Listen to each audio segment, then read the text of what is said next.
Hey friend, welcome back to Bible Tract Echoes. I'm Micah McCurry, your host. Thank you so very much for joining me once again today.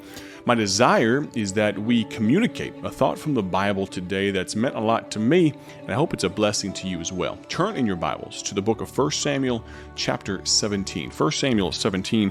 While you do that, let me tell you about a gospel tract. This one was written by a pastor's wife, Miss Joyce Angel, Pastor Terry Angel's wife. Brother Angel has been at the Faith Baptist Church of Bourbonnais, Illinois for about 3 decades or so now. His wife is a lady that my wife looks up to. She's taught lady seminars and things of that nature, just a good woman. She wrote this gospel tract and she reached out to me and said, would this be something you might be interested in?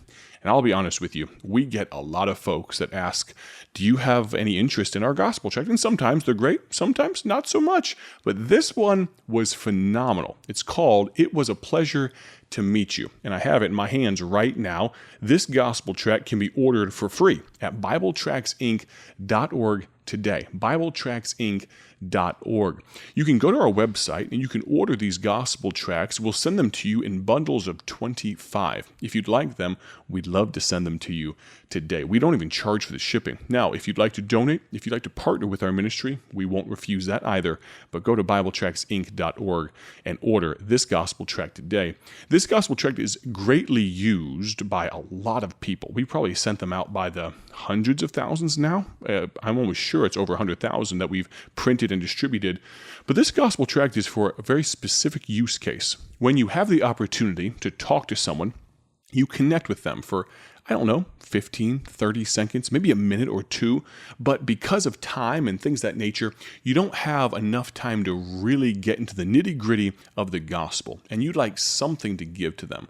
Well, this gospel tract is the one that you might need. It says on the inside, just a while ago, our paths crossed for a few brief moments. We exchanged a few pleasantries, and then we went our separate ways.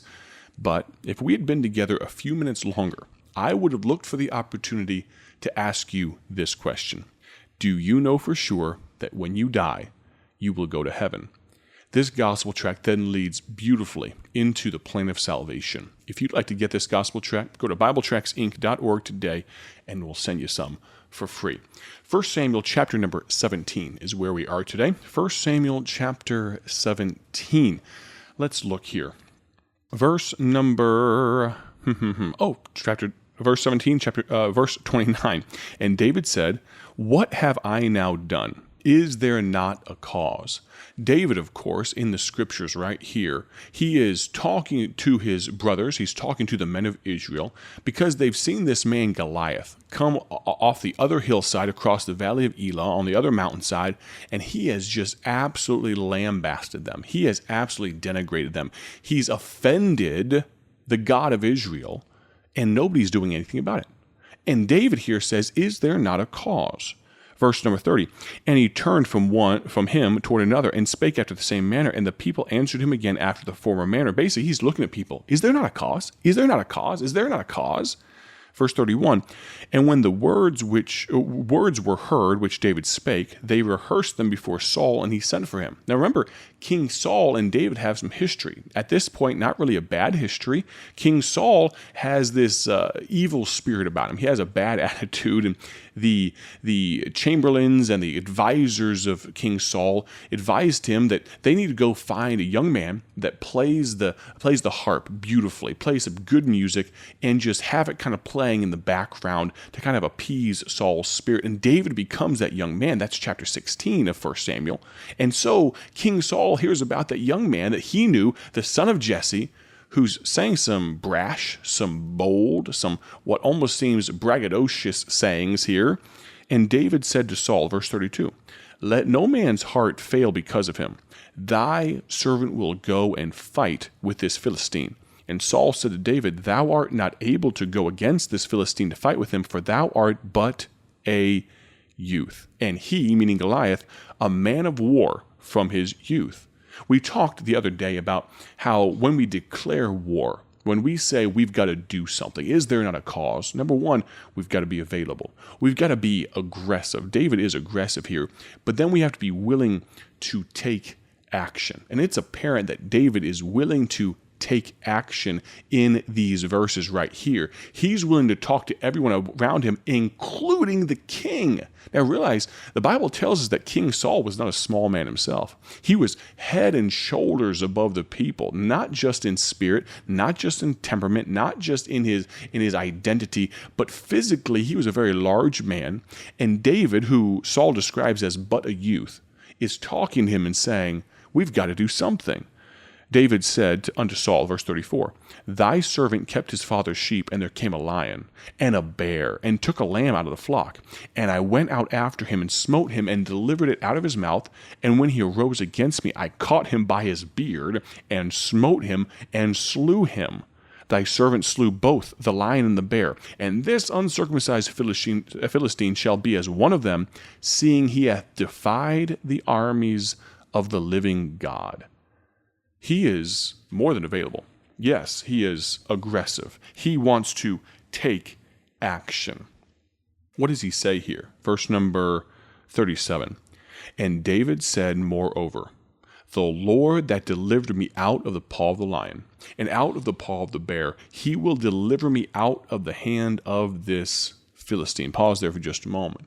When we declare war on the world, the flesh, and the devil, when we decide that we've had enough, that we're done with playing patty cake with the devil, we're done with shaking hands with sin, we're done, we want to wash it off, we want to live in a righteous manner, realize, of course, we're never going to reach sinless perfection, we're never going to be perfect, but at the same time, we can fight against wrongdoing. We can try to live as righteously as possible. When we decide that we're going to declare war, because the world has already declared war on us, when we're going to do that, we've got to do something else. Not only be available, not just be aggressive, not just take action, but in the militaristic sense, we've got to recall ambassadors.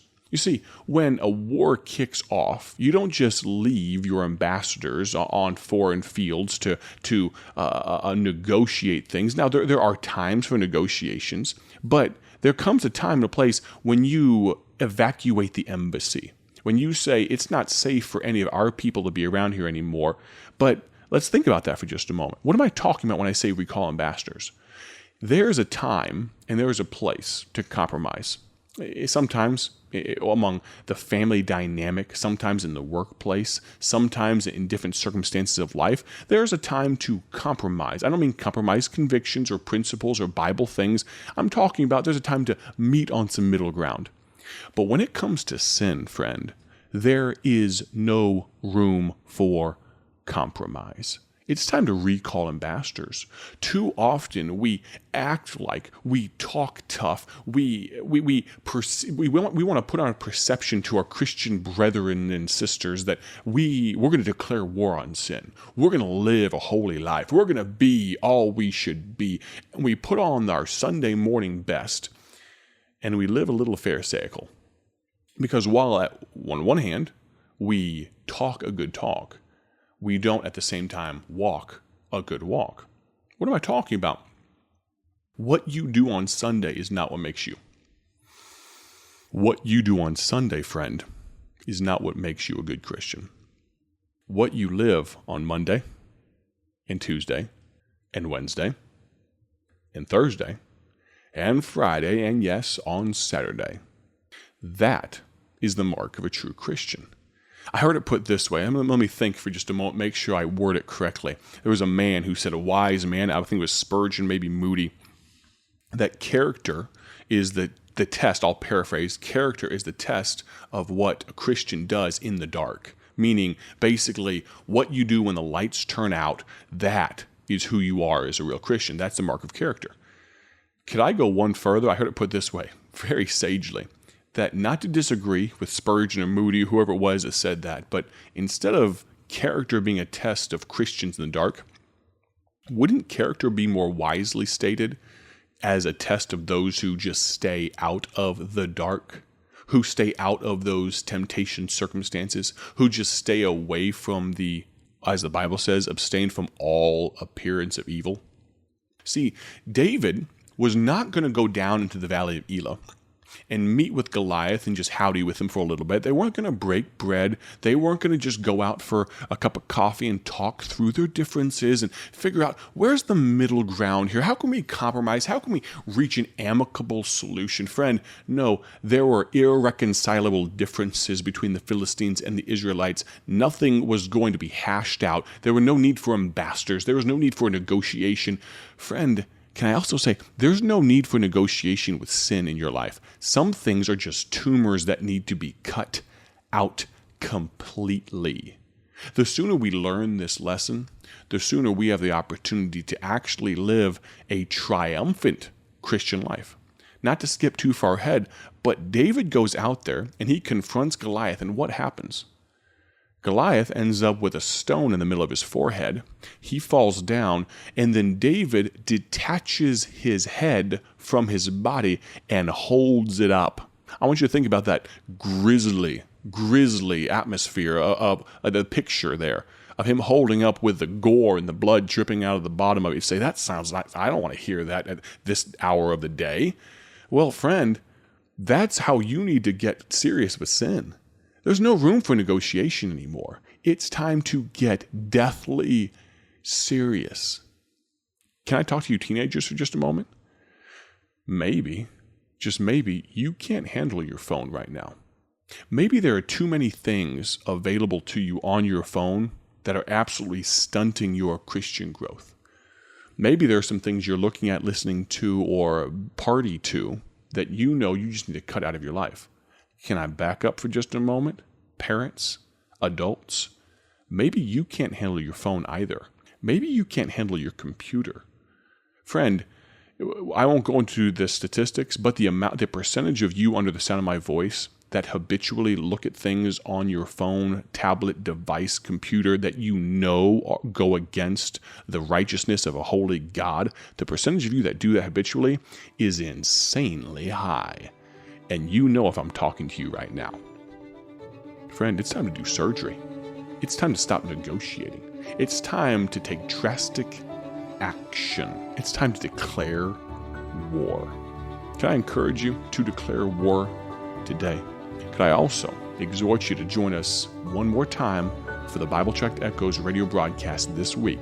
Tomorrow, I'm going to encourage you to join with us tomorrow. Bible Tract Echoes. We would love to talk to you on the Friday broadcast. Hope you'll join us. Thank you so much for tuning in. Have a great day for His glory. And we will, as always, plan on talking to you soon. God bless.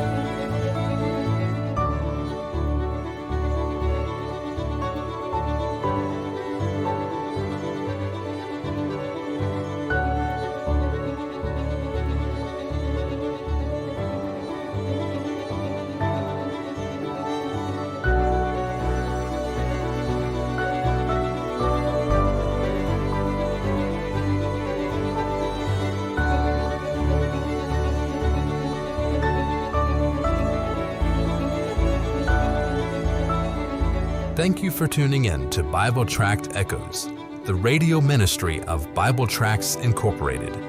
Want to see our gospel tracts and other resources?